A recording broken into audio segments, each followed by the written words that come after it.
This video is on work and energy. Part 1, answer the following content-related questions. Question 1, what is the meaning of work? Equation units, is it a scalar or vector? Work is done when we move an object. Work is equal to Fs cosine theta, where F is the force on an object, S is the displacement of the object. Theta is the angle between force and displacement. W is the work done, has units of joules. So if you look at this equation, this is kilograms meters over seconds squared times meters. And cosine of theta has no units. So the fundamental units of work is kilograms meters squared over seconds squared. Work is a scalar. So if we push it on a wall and the wall doesn't move, then we have done no work. So we might have used a lot of energy pushing the wall, but no work was done. So please use the terms work, power, energy, momentum, and force very carefully in your physics class.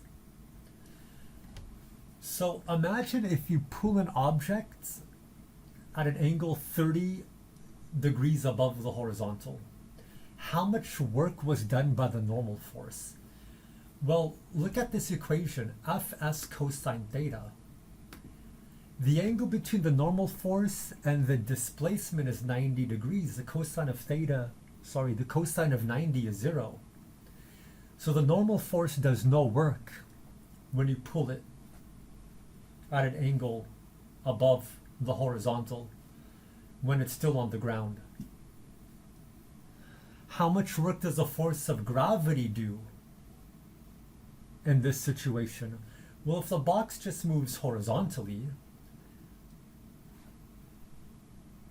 theta, which is the angle between force of gravity and displacement, is 270 degrees. Cosine of 270 is 0. So the force of gravity does no work. But the force of pull does work on this object. The work done is going to be force of pull times the displacement times cosine of theta. And force of friction does work on this object. The work done by force of friction is going to be the magnitude of force of friction times the displacement times the cosine of 180 degrees. And the cosine of 180 is -1.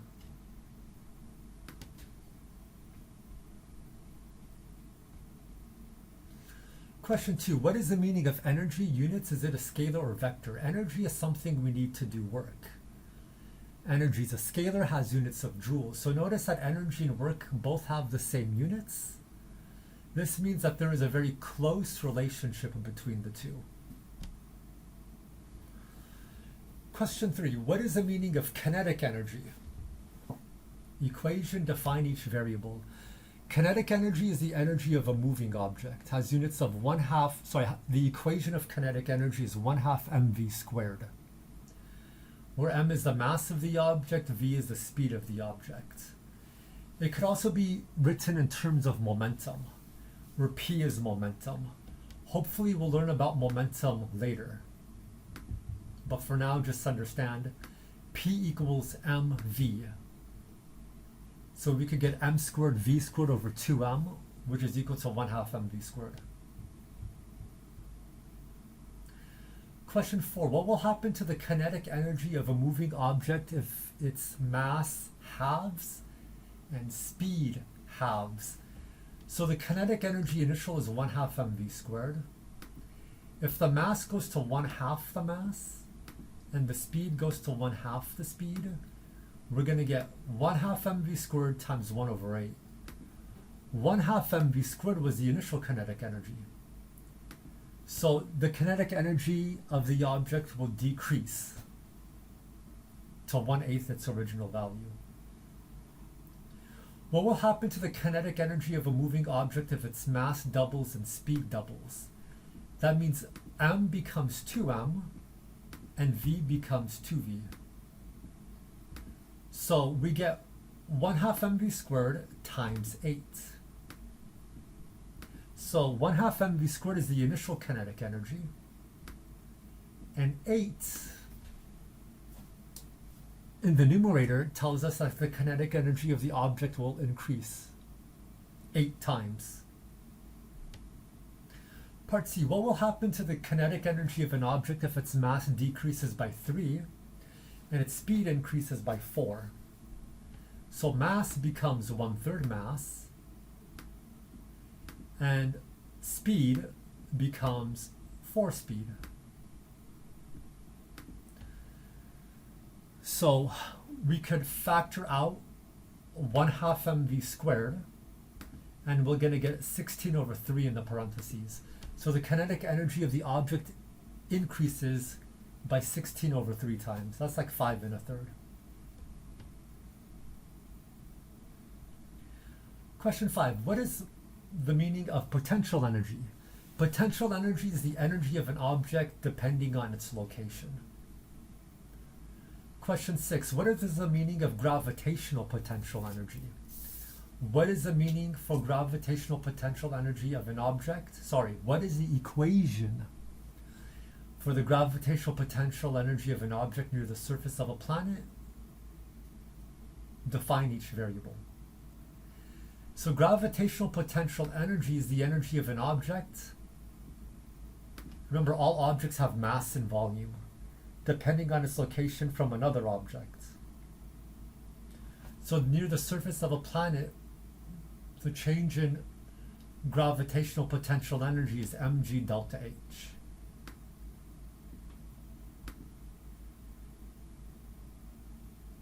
And delta h is a difference in vertical distance, not horizontal distance. Question 7. What is the equation for the total mechanical energy of an object? The total mechanical energy of an object is the kinetic energy of an object, the gravitational potential energy of an object, plus the spring energy of an object. We have not talked about this. We'll talk about it later, hopefully. Question 8. True or false? Work is done on an object if the object moves. That's false. So for an example, if an object is moving in outer space where there is no external force, then its inertia is making it move, not an external force. And inertia is not a force. Remember what the meaning of inertia is. It's the resistance to change in motion. Example 2. If a ball is rolling on a horizontal frictionless surface, then its inertia is making it move, not an external force. Question 9. What is the work done on a 3 kilogram rock if it travels 60 meters with a constant speed of 4 meters per second in outer space? Okay. Theoretically, there is no force acting on the moving object if it's in outer space. There is the force of gravity from the stars and planets, but we're ignoring that. So work is equal to Fs cosine theta. S is 0. Sorry. F is 0. So W is 0. Question 10. What is the slope of a force versus displacement graph tell us? Has units of newtons per meter. It doesn't tell us anything.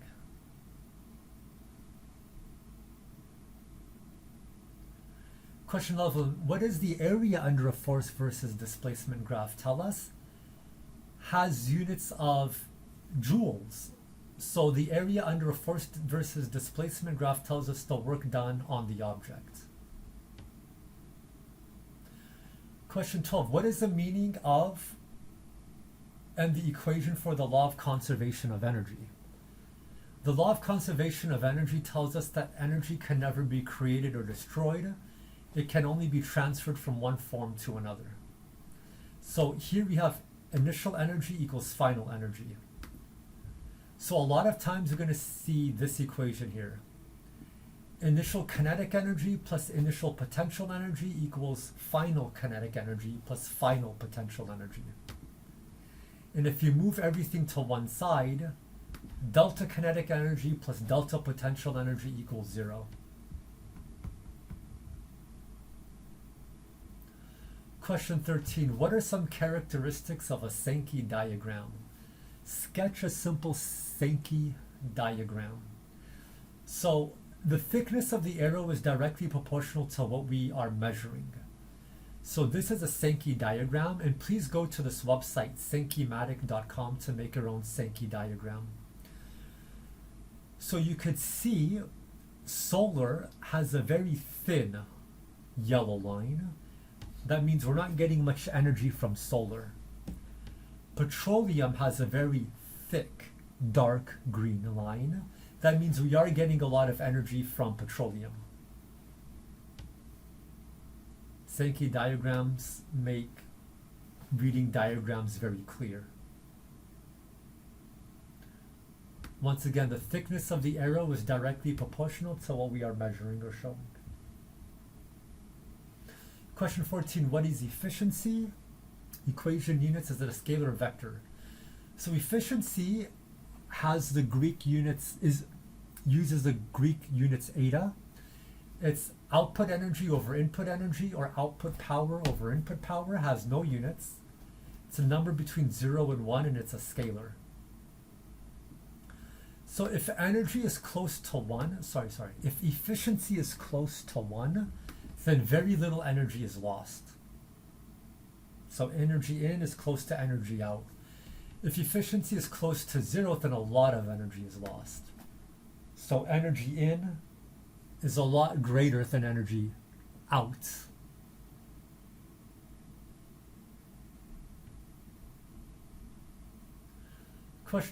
Part 2, answer the following free response questions. A force of 120 newtons is applied to the front of a sled at an angle of 28 degrees above the horizontal so as to pull the sled a distance of 165 meters.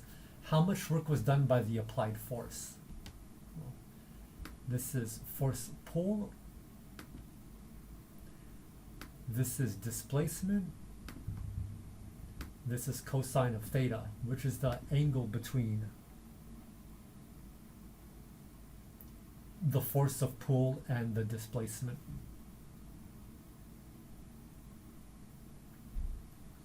Question 2, how much work would be required to lift a 12 kilogram mass up onto a table 1.15 meters high?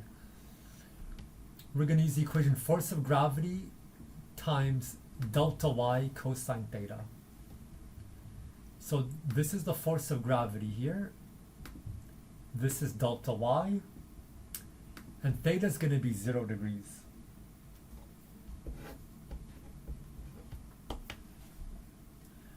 Question 3. A barge is being pulled along a canal by 2 cables being pulled as shown below. The tension in each cable is 1.4 times 10 to the 4 newtons, and each cable is being pulled at an angle of 18 degrees relative to the direction of motion. How much work will be done in pulling this barge a distance of 3 kilometers? So we have 2 cables, so let's put a 2 here, and this is going to be Fs cosine theta.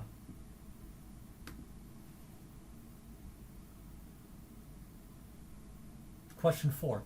Job pulls a massless rope at an angle of 40 degrees from the horizontal, which is attached to a block of mass 60 kilograms on a rough horizontal surface with a coefficient of friction of mu equals 0.2 with a constant speed of 2 meters per second for 300 meters.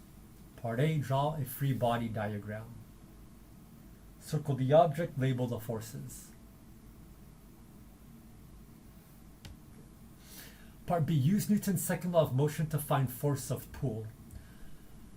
So in the vertical distance, A sub y is 0. So sigma F sub y is going to be force of pull sine theta plus force normal minus force gravity equals 0. So we have an equation for force normal. Sigma F sub x is going to be force pull cosine theta minus force of friction.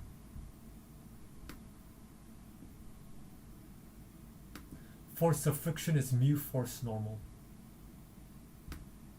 So now we could substitute this equation here for force normal. Now it says a constant speed. So a constant speed means a sub x is 0.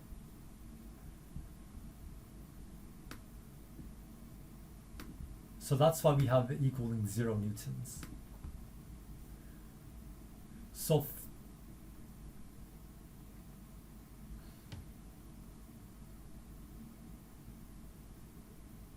we're going to use algebra to get here.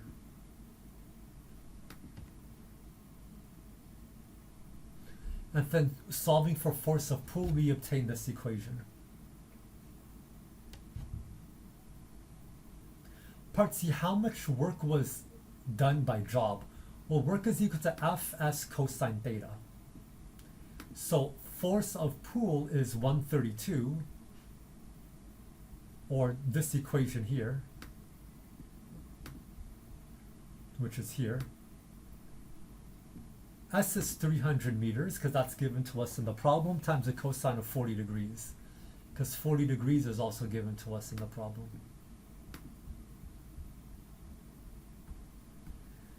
Part D, what is the average power performed by job? Well, we're going to talk about power later, hopefully, but that's the equation.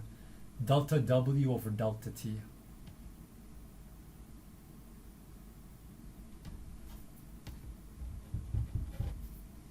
Question 5. A man pushes a 25 kilogram box uphill 22 degrees above the incline, which is 125 meters long. The man pushes a box parallel to the slope with the force of 65 newtons. Part A, calculate the work the man does on the box. So 65 newtons is F. S is 125 meters. Theta is the angle between F and S. So that's 0 degrees. Part B, calculate the work done by the force of gravity on the box. So we have this image here. Work is equal to Fs cosine theta. Force of gravity is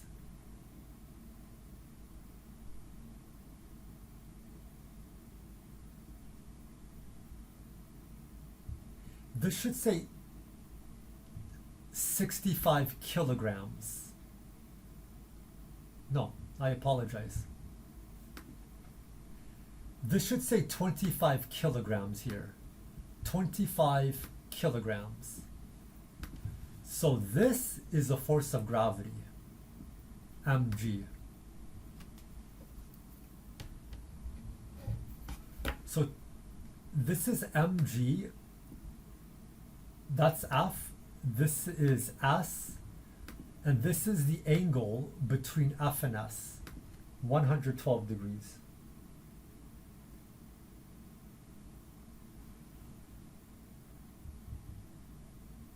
So this is what we get, about minus 11,500 joules. Question 6, a man pushes a 4 kilogram box 8 meters across the floor with a force of 13 newtons. He then lifts the box above a closet, which is 2.25 meters high. Calculate the amount of work the man does on the box. Well, first he does some pushing, then he does some lifting, pulling. So this is Fs cosine theta of the push, theta is 0. This is Fs cosine theta of the pulling, theta is 0. Question 7. A 10 kilogram object initially at rest is 12 meters above the surface of the earth. It is released. There is no air friction. So part A, draw a figure. So that's the figure. Part B, what is the initial kinetic energy of the object? We're going to use 1/2 mv squared. It's a 0. Why? Because it's initially at rest. Part C, what's the initial gravitational potential energy of the object? It's going to be mgh. Part D, what is the initial total energy of the object? It's initial kinetic energy plus initial gravitational potential energy.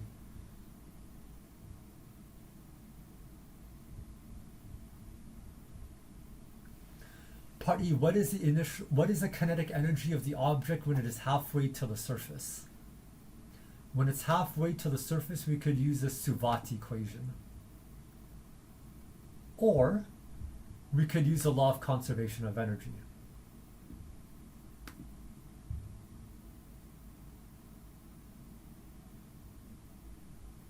Which is this.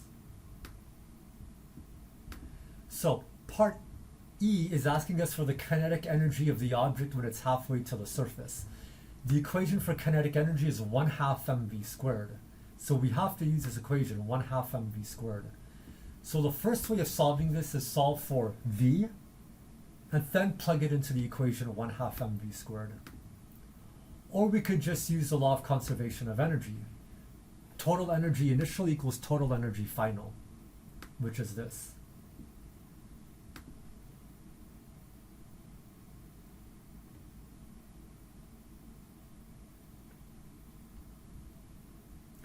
Part F, what is the gravitational potential energy of the object when it is halfway to the surface?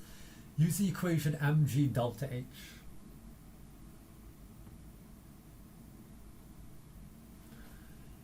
And when we're halfway to the surface, h is 6 meters. Part G, what is the total energy of the object when it's halfway to the surface? We're going to do kinetic energy plus gravitational potential energy and add them up. Part H, what is the final gravitational potential energy of the object just before it reaches the surface? It's going to be 0, because h is 0. Part I, what is the final kinetic energy of the object just before it reaches the surface? So let's solve for V final. It travels 12 meters. And then plug it into this equation, 1/2 mv squared. Part J, what is the total energy of the object just before it reaches the surface? That's going to be the kinetic energy at height h equals 0 and potential energy at height h equals 0. Part K, what is the final speed of the object just before it reaches the ground?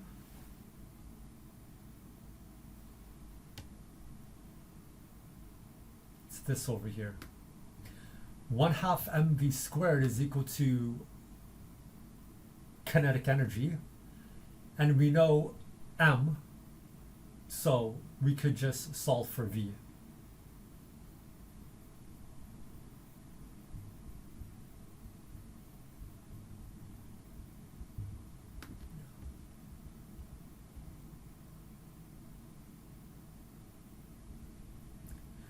Part L, draw a gravitational potential energy versus height graph, a kinetic energy versus height graph, and a total energy versus height graph.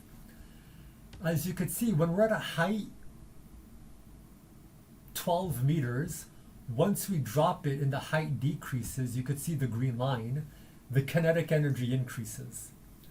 When we're at a height 12 meters and we drop the object, the gravitational potential energy, the red line, it decreases to 0. And the total energy, when we drop the object, the total energy is constant. Because when we drop the object going leftwards, the purple line, kinetic energy increases, gravitational potential energy decreases.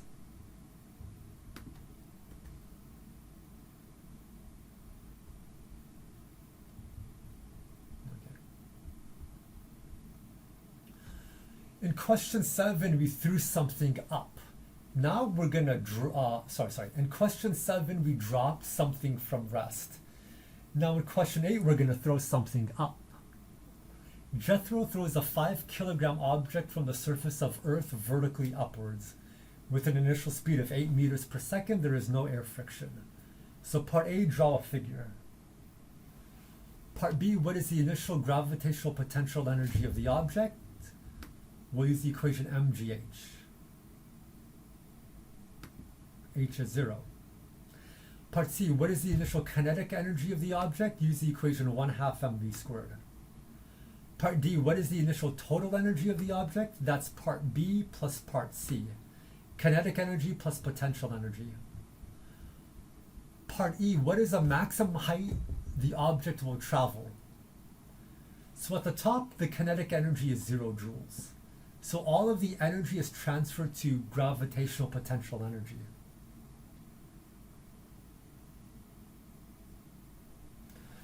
So in the beginning, we're giving 160 joules of energy. We'll set that equal to mgh max and solve for h max. Part F, how long will it take for the object to reach its maximum height? This is how long, so time. So this is a Suvat equation.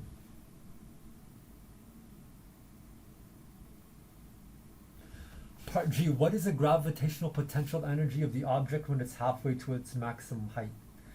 Halfway to its maximum height, remember the maximum gravitational potential energy is 80 joules. Sorry. The maximum gravitational potential energy is 160 joules. So halfway, because of symmetry, is just going to be 80 joules. Part H, what is the kinetic energy of the object when it's halfway to its maximum height? It's going to be 80 joules.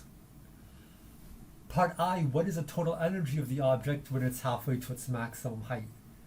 It's going to be 160 joules because total energy stays the same.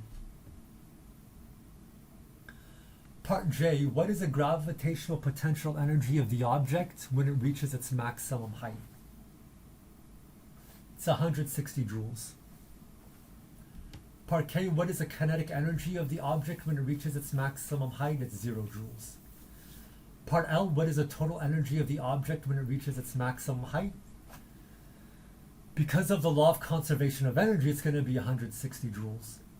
Part M, what is the speed of the object when it reaches its maximum height? It's 0 meters per second. Part N, draw a GPE versus height graph, a kinetic energy versus height graph, and a total energy versus height graph. It's the same graph as the previous problem. Let's start at height equals 0. When we throw something up, the kinetic energy goes from a maximum down to 0. And when we throw something up, the GPE goes from 0 to a maximum.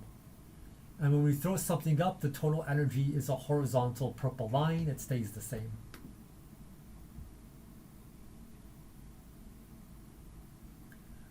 Question 7.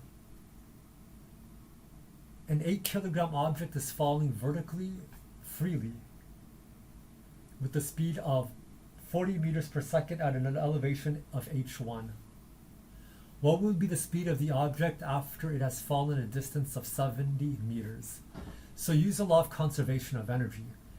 The total energy at height 1 equals the total energy at height 2.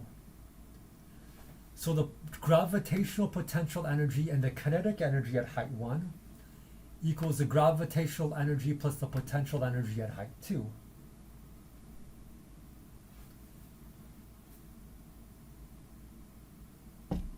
We know GPE is mgh, and we know kinetic energy is 1/2 mv squared. We could divide both sides by mass. When we read the problem, it says, after it has fallen a distance of 70 meters. So we could obtain this relationship. h1 equals ht plus 70 meters. We could substitute that into this equation here for h1.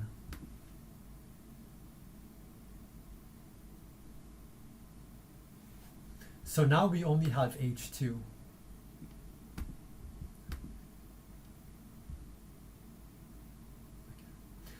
So we could solve for v2.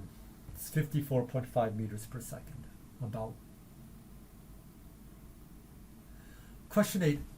An 8-kilogram object is falling down with a speed of 40 meters per second at an elevation of 300 meters. After the object has fallen a distance of 90 meters, its speed is now 45 meters per second. Part A, what is the magnitude of energy lost from air friction? So from question 8, we have no loss of energy from friction. In question 8, we have energy lost from friction, the work done by friction.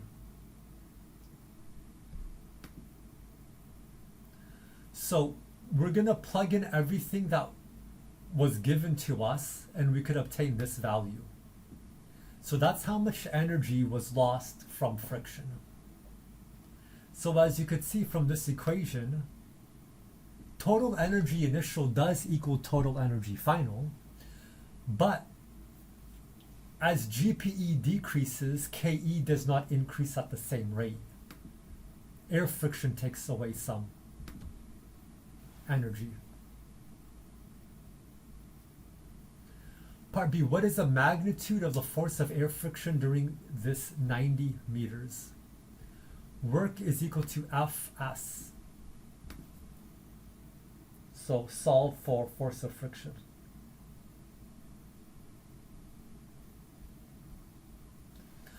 Question 9. A 7 kilogram object is placed on top of a 12 meter long smooth incline, which is 30 degrees above the horizontal. It is released and slide down. Smooth means no air friction, sorry, no surface friction. Part A, draw a figure. Part B, what is the initial height of the object? We're using trigonometry. Part C, what is the initial GPE of the object? mg delta h. Part D, what is the initial kinetic energy of the object? 1/2 mv squared. It is released and slides down. So the object starts from 0. Part E, what is the initial total energy of the object? It's going to be part C plus part D. GPE plus KE, initial. Part F, what is the final speed of the object when it reaches the bottom of the incline?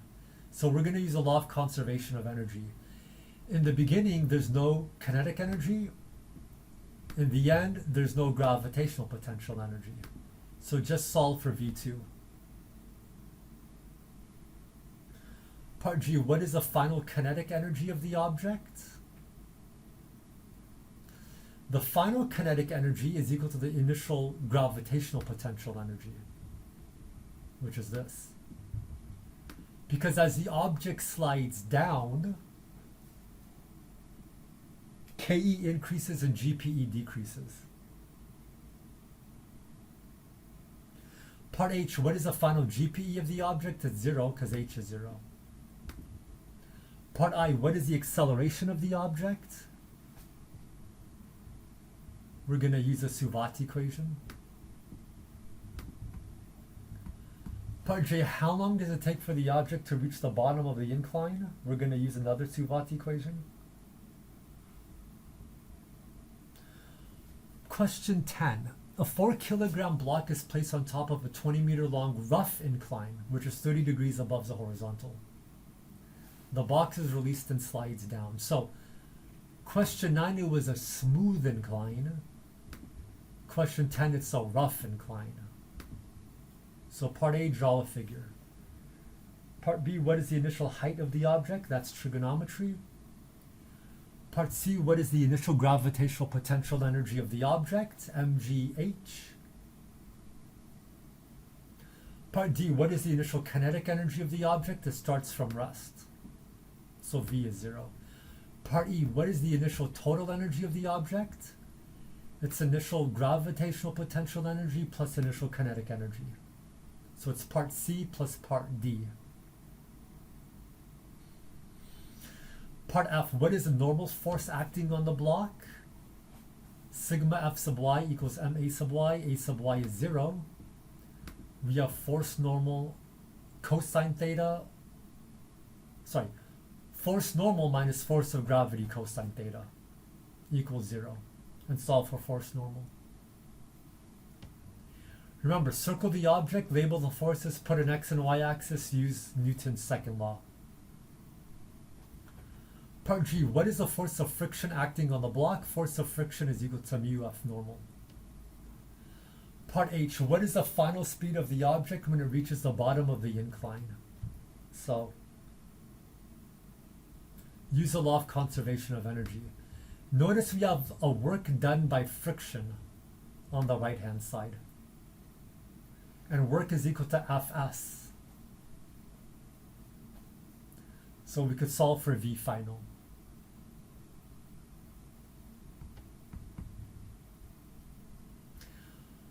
Part I, what is the acceleration of the object? We're going to use a Suvat equation. Part J, what is the final kinetic energy of the object? We're going to use 1/2 mv squared. And V we obtain from here.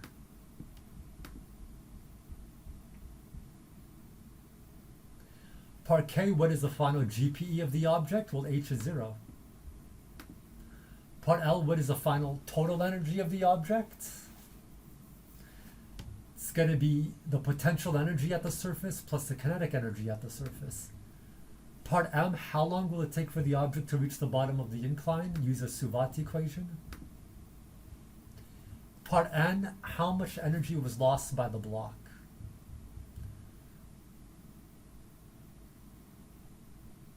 So, how much energy do we have at the top and how much energy do we have at the bottom? Subtract the two.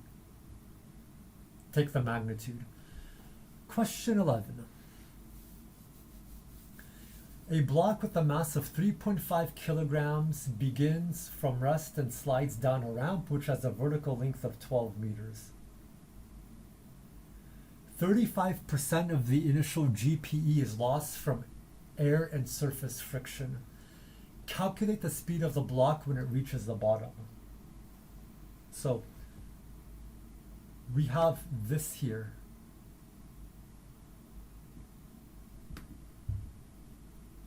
So what we could do is we could just say at the beginning we only have mgh and we're going to multiply by 65% because that's what's remaining to give us 1/2 mv final squared. Solve for v final squared. Sorry, solve for v final.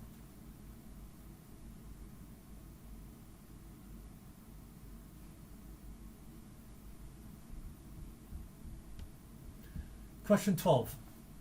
A 6 kilogram block is moving to the right with a constant speed of 22 meters per second on a horizontal frictionless surface. The block then goes up a 30-degree incline which has a coefficient of friction of 0.8. Part A, draw a figure. This is the figure.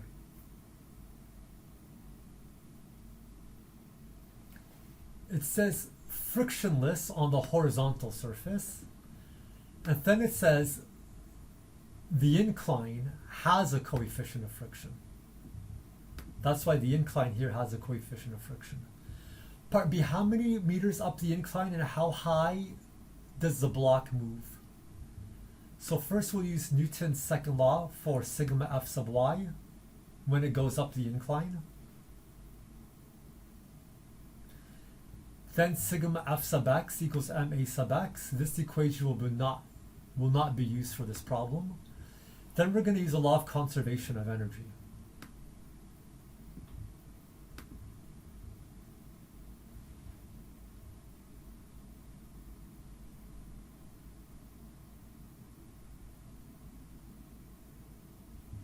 So we have this WF, that's work done by friction, that's the energy lost. So in the beginning, the height was 0 when it's moving on this horizontal surface. So height initial is 0. At the very end, when the block reaches the top, the final velocity, the final speed of the block is 0.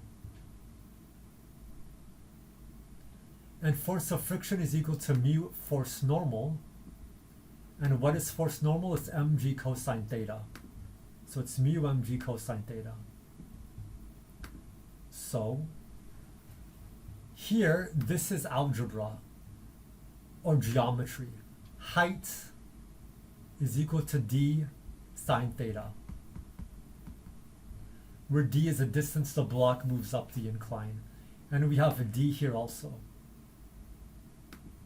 So we could factor out the mg here. So we get this.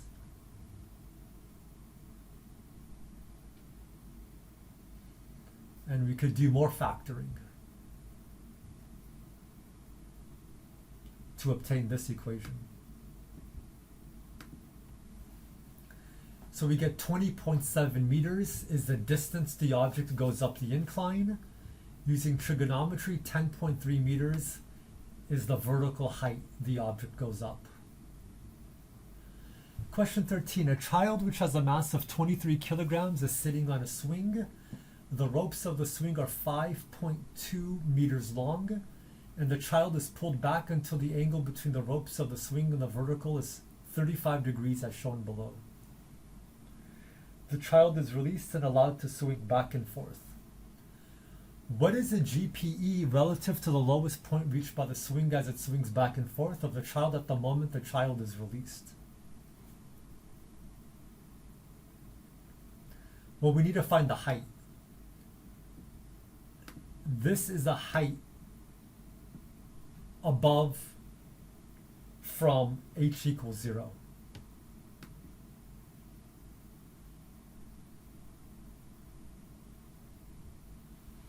Part B, what would be the total kinetic energy of the child at the lowest point of the swing? So, potential energy at the top equals kinetic energy at the bottom, because there's no energy loss. What would be the child's velocity at the bottom of the swing? We know kinetic energy. We know the mass. We could solve for the speed. Part D, what would be the tension in the rope of the swing when the child swings through the lowest points? So let's just assume it's like circular motion. So MA is going to be mv squared over r. And at the very bottom, the force is force of tension up minus force of gravity down. Question 14. A roller coaster begins from rest at a height 140 meters above the surface of the earth. The roller coaster makes a circular loop with a radius of 24 meters. Determine the total energy of the roller coaster at points A, B, C, D, E, and F. So the law of conservation of energy tells us that the energy is conserved. It's not lost. So the total energy at all points is the same. So just find the energy of this roller coaster at any one point, and then you'll know the total energy at all the points. So I said at point A we have mgh. And v is 0, so 1/2 mv squared is 0 at point A. So this is the total energy at all points. Part B, determine gravitational potential energy at points A, B, C, D, E, and F. So you could see at point A, h is 140 meters. At points B and F, h is 0 meters. At points C and E, h is 24 meters. And at point D, h is 48 meters. So that's how I get all of these values. mg is going to be the same for all of them. Part C, determine the kinetic energy of the roller coaster at points A, B, C, D, E, and F. So at point A, it's at rest. V is 0, so 1/2 mv squared is 0. At points B and F, you could see all of the GPE from point A became KE at points B and F.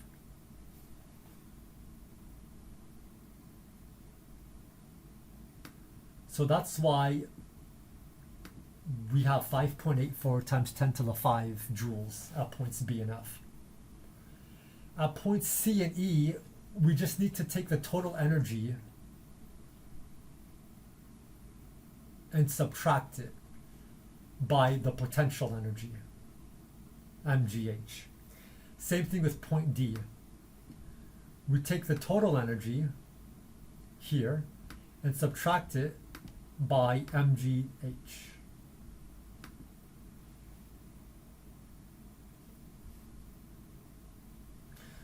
Part D, determine the speed of the roller coaster at points A, B, C, D, E, and F. So we know kinetic energy is 1/2 mv squared. So we could solve for the speed of the object at points A, B, C, D, E, and F. Question 15. a mass is displaced by a force F, the displacement always acts in the same direction as a force. Determine an equation in terms of F0 and x0 for the work done on the mass when the displacement increases from 0 to x0 and returns to 0.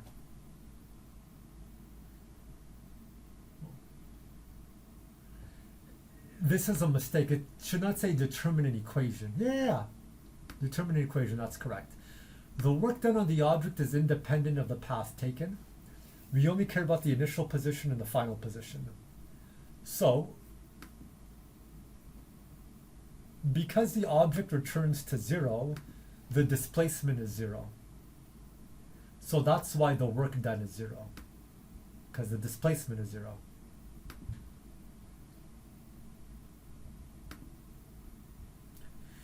Question 16. An object with a mass of 2 kilograms is accelerated in a straight line.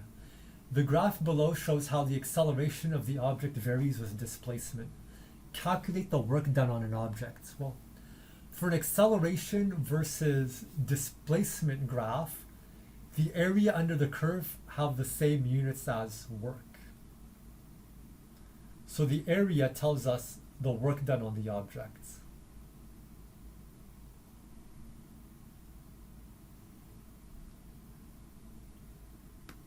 Not exactly. We also have to multiply by 2 kilograms. So this does not tell us the work done. This tells us AS. It does not tell us M. But we have M. M is 2. So we could use this equation. The area under the triangle plus the area under the square gives us 55 joules when we multiply it by 2. Question 17. An object begins at rest and is then accelerated by a constant force. Draw a graph of the speed versus time of the object and the kinetic energy versus time of the object. There's no friction. So imagine dropping a ball from rest from a great height with no air resistance. If acceleration is constant, then the speed increases linearly. Why? Because v equals gt. If the speed increases linearly, then the kinetic energy, 1/2 mv squared, will increase quadratically, which is 1/2 mv squared.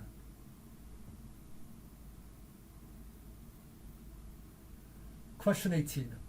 Allison throws a 0.6 kilogram basketball at 50 meters per second from atop the gym, whose elevation is 210 meters. The ball's parabolic trajectory has a total curved length of 300 meters to the ground, which strikes with the speed of 70 meters per second. Find the force of friction acting on the ball during its flight. So we have the law of conservation of energy. We know work is equal to force displacement. They gave us displacement, it's 300. We plug in everything and we get 1.72 newtons to be the force of friction.